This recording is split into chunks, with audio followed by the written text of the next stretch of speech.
کے ساتھ کوئی رابطہ نہیں ہے، نہ ہمارا اسٹیبلشمنٹ کے ساتھ کوئی رابطہ ہے، نہیں ہمارا حکومت کے ساتھ رابطہ ہے، نہیں مذاکرات اس وقت آن دا کارڈز ہے۔ میں انہوں نے کرپشن کے دھجیاں اڑا دیا، انہوں نے جو عروج پہنچا دیا سندھ میں کرپشن کا، وہ کبھی ہم نے دیکھا ہی نہیں۔ آصف علی زرداری ہو یا اس کا بیٹا ہو بلاول زرداری، پاکستان کے غیور خواتین حضرات اور بالخصوص سندھ کے خواتین حضرات، یہ وہ لوگ ہیں جو آپ کا پانی بیچنے جا رہے ہیں۔ انہوں نے نہ کونسل آف کامن انٹرسٹ کا اجلاس طلب کیا، نہ انہوں نے این ایف سی ایوارڈ کا اجلاس طلب کیا۔ پیکا بل میں حکومت کے ساتھ یہ جو آپ کی فارم 47 شہباز شریف کی حکومت ہے، اس کے ساتھ ملے ہوئے تھے۔ میڈیا کا گلا انہوں نے کاٹا اور ابھی یہ مگرمچھ کے آنسو رو رہے ہیں، بہرا رہے ہیں۔ اس کے ساتھ آپ دیکھیں شہباز شریف کی رجیم کی کیا ایسی چیز ہے جس پہ یہ شنائیاں بجا رہے ہیں اور خوشی کا اظہار کر رہے ہیں۔ پنجاب میں پکے کے ڈاکوؤں کا راج ہے۔ پنجاب میں پنجاب پولیس نام کی چیز نہیں ہے، ایک ڈاکوؤں کا گروہ ہے۔ ڈاکٹر عثمان اس گروہ کا سردار بنا ہوا ہے۔ مریم نواز کی حکومت 60 پیجز کے وہاں پہ اشتہار چھاپتی ہے، کارکردگی صفر۔ شہباز شریف کا یہاں پہ جو رجیم بیٹھی ہوئی ہے، ان کی اقتصادی صورتحال اچیومنٹ 0/0۔ پبلک اکاؤنٹس کمیٹی پہ جب ہم نے پوچھ گچھ کی تو خواتین و حضرات، پاکستان کی عوام کے اوپر جو صرف ایکسچینج ریٹ جو انہوں نے 164 کا لگایا تھا، 265 سے زیادہ ہو گیا ہے۔ 4000 ارب روپے مزید انہوں نے پاکستان کی عوام پہ قرضہ چڑھا دیا ہے، 4000 ارب سے زیادہ۔ کرپشن اپنی انتہا پہ، یہ خوشیاں منا رہے ہیں کہ مہنگائی کم ہو گئی ہے۔ میرا اوپن چیلنج ہے شہباز شریف کو اور اس کے وزراء کو اور پنجاب کے لوگوں کو اور ان حکومت کے لوگوں کو، آ جائیں ذرا بازاروں میں ہمارے ساتھ آئیں، بغیر سیکیورٹی کے آئیں اور پاکستان کے محنت کش لوگوں سے پوچھیں کہ مہنگائی کم ہوئی ہے یا زیادہ ہوئی ہے۔ مہنگائی ریکارڈ لیول پہ ہے اس وقت۔ آپ یہ اندازہ لگا لیں، ایکسپورٹس پاکستان تحریک انصاف کے لیول سے کم، افراد زار ریکارڈ۔ آپ کا ریونیو 606 ارب روپے کا اس وقت خسارہ۔ آپ کا اسٹیٹ بینک میں جو بیلنس ہے، جو آپ کی فارن ایکسچینج ریزروز ہیں، پی ٹی آئی کے وقت سے کم ہے۔ اس وقت 11 ارب ڈالر ہے، ہمارے وقت 19 ارب ڈالر تھے۔ اس وقت ایس آئی ایف سی کا انہوں نے ازدہ رکھا ہوا ہے، پالا ہوا ہے۔ 2 سال میں ایس آئی ایف سی نے کیا کیا ہے؟ 0/0۔ کوئی ڈائریکٹ فورن انویسٹمنٹ نہیں آئی۔ سوال میرے بحیثیت اپوزیشن لیڈر 40 سے زیادہ میں نے کیے ہوئے ہیں وزارت خزانہ پہ اور وزارت دفاع پہ، ایک سوال کا جواب آج تک نہیں آیا پچھلے 6 مہینوں میں۔ یہ ان کے حالات ہیں۔ اس کے ساتھ ساتھ آپ یہ اندازہ لگا لیں کہ اس وقت پیکا ایکٹ کے تحت میڈیا کا گلا انہوں نے گھونٹ دیا ہے۔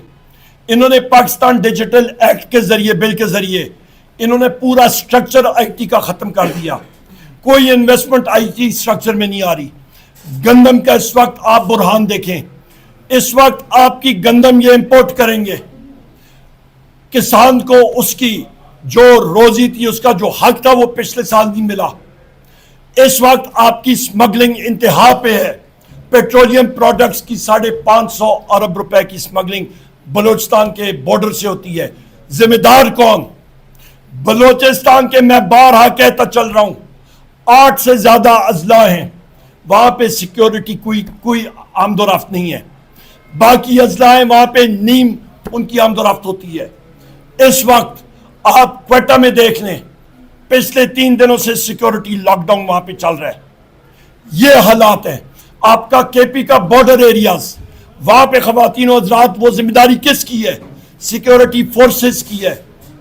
کیوں نہیں وہ اپنی ذمہ داری پوری کر رہے؟ یہاں پہ انٹیلیجنس ایجنسیز کے حوالے سے ہمارے، میں یہ وثوق کے ساتھ کہہ سکتا ہوں کہ ہمارے بہادر سپاہی، ہمارے بہادر مسلح افواج کے افسران اپنی جان کا نذرانہ پیش کر رہے ہیں، جام شہادت نوش کر رہے ہیں۔ میں پوچھتا ہوں کہ انٹیلیجنس ایجنسیز کے لوگ، ان کی غفلت کی وجہ سے ہمارے ساتھی مسلح افواج کے شہید ہو رہے ہیں۔ ہمارے جو انٹیلیجنس کے لوگ ہیں، وہ کہاں پہ ہوتے ہیں؟ وہ صرف پی ٹی آئی کے لوگوں کے پیچھے لگے ہوئے ہیں جو دہشت گرد ہیں. ان کی ان حرکات کو ہم نے ہمیشہ کنڈیم کیا. وزیر اعظم عمران خان صاحب نے ہمیشہ بات کی فوج بھی میری ملک بھی میرا. پر یہاں پہ انٹیلیجنس کے لوگ جو خواتین و حضرات ہیں بدقسمتی کے ساتھ وہ بیرسٹر گور صاحب کے پیچھے لگے ہوئے, احمد چٹھا صاحب کے گھر میں جا کے ریڈز کر رہے, کاکڑ صاحب کے گھر پہ ریڈ کر رہے ہیں, شبلی فراز صاحب کے, مجھ پہ, ہم ساروں کے گھروں پہ. یہ ان کے حالات ہیں. ہمارے ورکرز کو انہوں نے بند کیا ہوا ہے. آج آپ دیکھ لیں وزیر اعظم عمران خان صاحب کن کیسز میں گھیرے ہوئے ہیں ان کو, bogus cases, Bushra be be صاحبہ کو توشخانہ کے کیسز میں, آصف علی زرداری اور نواز شریف کو ان کے خلاف مرسیڈیز اور بی ایم ڈبلیو کے توشخانہ کے کیسز تھے, ان کو کیوں نہیں پکڑ کے اندر کر رہے؟ آپ یہ دیکھیں ڈاکٹر یاسمین راشد صاحبہ, شاہ محمود قریشی صاحب, ہمارے اعجاز چودھری صاحب, میاں محمود الرشید صاحب, عمر چیمہ صاحب, حسان نیازی صاحب, ان گنت ہمارے ورکرز جیلز میں اس وقت سیاسی قیدی ہیں. ان کے بارے میں کیوں نہیں کوئی مطلب, یہ لوگ ان کو نظر نہیں آ رہا پاکستان میں خواتین و حضرات رول آف لا ہے ہی نہیں, کسی قسم کی آئین اور قانون کی بالادستی نہیں ہے, اور یہی وجہ ہے یہاں پہ انویسٹمنٹ نہیں ہو رہی. غربت کی لکیر سے 2 کروڑ لوگ نیچے چلے گئے ہیں. اس فارم 47 کی حکومت کو شرم نہیں آتی. ملک سے 20 لاکھ لوگ نوجوان ملک سے باہر چلے گئے ہیں, اوسطن 40 لاکھ روپے دے کے فی کس وہ ملک سے باہر گئے ہیں, اور یہ ڈالر میں اس کو کنورٹ کریں 27 ارب ڈالر بنتے ہیں.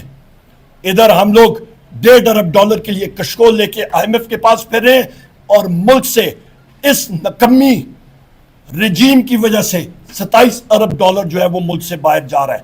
ہم لوگ اس کو کنڈیم کر رہے ہیں. میڈیا میں بات آپ ساتھی بغیر جھجک کے کر ہی نہیں سکتے ہیں. یا آپ کی روزگار پہ وہ لات ماریں گے, آپ کے روزگار کو ختم کریں گے, یا آپ کے اوپر غلط کیسز کریں گے. اس کو ہم لوگ کنڈیم کرتے ہیں. آصف علی زرداری کا جو سپیچ کا آپ سارا اس کا نچوڑ نکالیں خواتین و حضرات, اس کو آپ کی یاد دہانی کے لیے, اس کو تو مسٹر 10% کہا جاتا تھا. اس کی سپیچ کا خلاصہ یہ ہے کہ اس کی پرسنٹیج جو ہے وہ زیادہ ہو جائے. آصف علی زرداری کی سپیچ میں اور کچھ نہیں ہے. بہت شکریہ جی.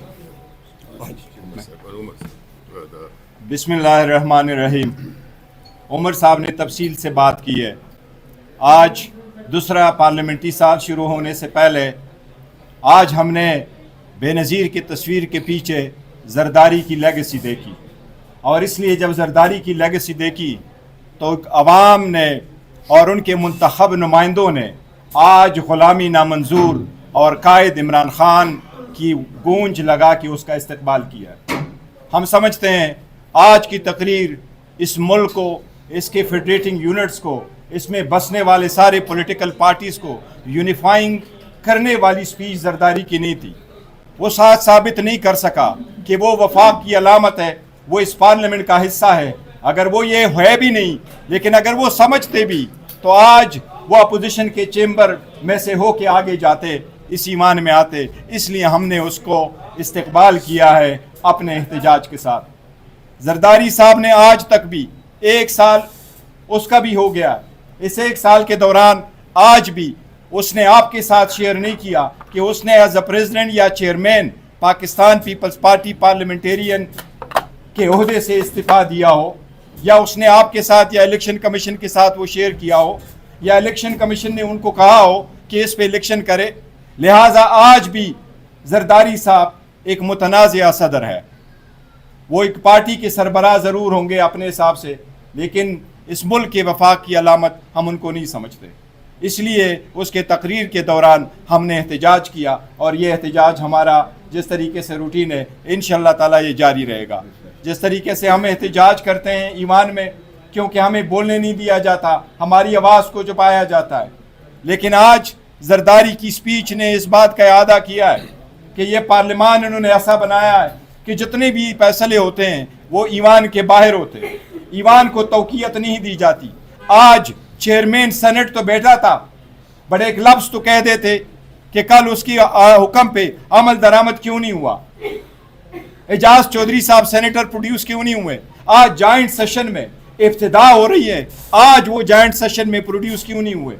ہمارے میاں غوث صاحب ہے, وہ ایز ایم این اے اس کا حق ہے کہ وہ پروڈیوس ہو جائے. اگر ایمان کے اندر, ایمان میں عوام کی طاقت سے آئے ہوئے لوگوں کی نمائندگی اگر نہیں ہوتی تو اس کو کیا آپ منتخب نمائندگان کہہ سکتے ہیں؟ کیا ایسی ایمان کو صدر کا خطاب جائز ہے؟ یہ سارے غلط ہے. وقت انشاءاللہ تعالیٰ ثابت کرے گا. یس, ایمان انکمپلیٹ ہے, جس کا ہم پہلا اعادہ کر چکے ہیں. بسم اللہ الرحمن الرحیم. ہم نے جی سنا تھا کہ ایک محاورہ سنا تھا, لیکن اس کا مطلب جو ہے تو شاید اتنا واضح نہیں تھا, اور وہ تھا اندھیر نگری چوپٹ راج, جو کہ آج کا پاکستان بن چکا ہے. ہم نے آج کے اجلاس میں اس بات, جس میں کہ پارلیمانی سال ختم ہونے کو ہے اور دوسرا شروع ہونے کو ہے, یہ ایک ایسا ہاؤس ہے اس وقت, چاہے وہ سینٹ ہو چاہے وہ نیشنل اسمبلی ہو, جو کہ نامکمل ہے, اور ان سب کے الیکشن جتنے قوانین پاس ہوئے ہیں وہ اس کی کوئی نہ اخلاقی حیثیت ہے اور نہ اس کی کوئی قانونی حیثیت ہے. سینٹ میں ایک صوبہ خیبر پختونخوا جس کی نمائندگی سے اس کو رکھا گیا ہے, اس کو ایک سال ہو گیا ہے کہ ان کی نمائندگی سینٹ میں نہیں ہو رہی. یہ کیسا ہاؤس آف فیڈریشن ہے جس میں کہ ایک صوبے کی, اور یہ فیڈریٹنگ یونٹ ہے جس میں کہ ایک صوبے کی نمائندگی نہیں ہے, تو کیسے الیکشنز ہوئے چیئرمین کے, ڈپٹی چیئرمین کے, کیسے باقی ترامیم کی گئی, جبکہ یہ قانون کی جو سکیم ہے اس کے بالکل مخالف ہے کہ ہاؤس مکمل نہیں ہے. ان کی جو ٹرم ہے, چاہے وہ چیئرمین کی ٹرم ہو یا جو آنے والے سینیٹرز ہیں ان کی ٹرم ہو, وہ پوری کانسٹیٹیوشنل سکیم ڈسٹرب ہو گئی ہے. اس کو ریسٹور کرنے کا کوئی راستہ نہیں ہے, اور یہ لوگ ایسے چل رہے ہیں جیسے کہ ایوری تھنگ از نارمل. یہ سارے غیر قانونی اقدامات ہو رہے ہیں جن کو کہ کل ان کو اس کا جواب دینا پڑے گا. تو اس طرح کی صورتحال میں ہم سمجھتے ہیں کہ ملک کو ایک بڑے شدید خطرات لاحق ہیں, جس میں کہ بیرونی اندرونی دونوں شامل ہیں, اور اس قسم کی غیر نمائندہ حکومت جو کہ اس وقت ہے, اگر وہ ہی اس ملک کو آگے لے جائے گی تو پھر اللہ ہی حافظ. بہت بہت شکریہ. سر بتائیے گا, آج کی میٹنگ آپ کی ہو رہی ہے 10 بجے کو کہا جا رہا ہے جمعیت علماء اسلام فضل الرحمان سے. دیکھو, یہ ہمارے انٹرنل معاملات ہیں, ہم باقی پولیٹیکل پارٹیز کو الائن کرتے ہیں اور ان کے ساتھ ہماری آن اینڈ آف میٹنگ ہوتی رہتی ہے. تو یس, ایک میٹنگ ہماری ہے, لیکن وہ اس کے ساتھ نہیں ہے, ابھی مولانا صاحب کے ساتھ نہیں ہے. دیکھو, جے آئی ٹی میں نے جب باہر نکلا ہوں تو میں نے ان کا ذکر کیا ہے. وہ جے آئی ٹی جو بنی ہے اس پہ پہلے بھی ایک پرچہ ہو گیا تھا, اور وہ سوشل میڈیا سے ریلیٹڈ ہے. وہ انٹرنل جو سوال جواب ہو سکتے ہیں میڈیا پہ نہیں کہہ سکتے, لیکن ہم سمجھتے ہیں ہم قانون کے مطابق چلتے ہیں اور انشاءاللہ تعالیٰ چلیں گے. کل آپ کی خبر چل رہی تھی کہ وزیر اعلیٰ کے پی اور آپ کے اسٹیبلشمنٹ سے رابطے ہیں, رہائی کے حوالے سے بات ہو رہی ہے, کس حد تک رابطے ہیں؟ آج عرفان صدیقی بھی تنقید کر کے گئے ہیں کہ دہلیز سے اٹھتے کیوں نہیں. دیکھیں, ہم نے ان کو کہا ہے اور بار بار یہ اسٹیٹمنٹ ہم دے چکے ہیں کہ ہمارا اس وقت کسی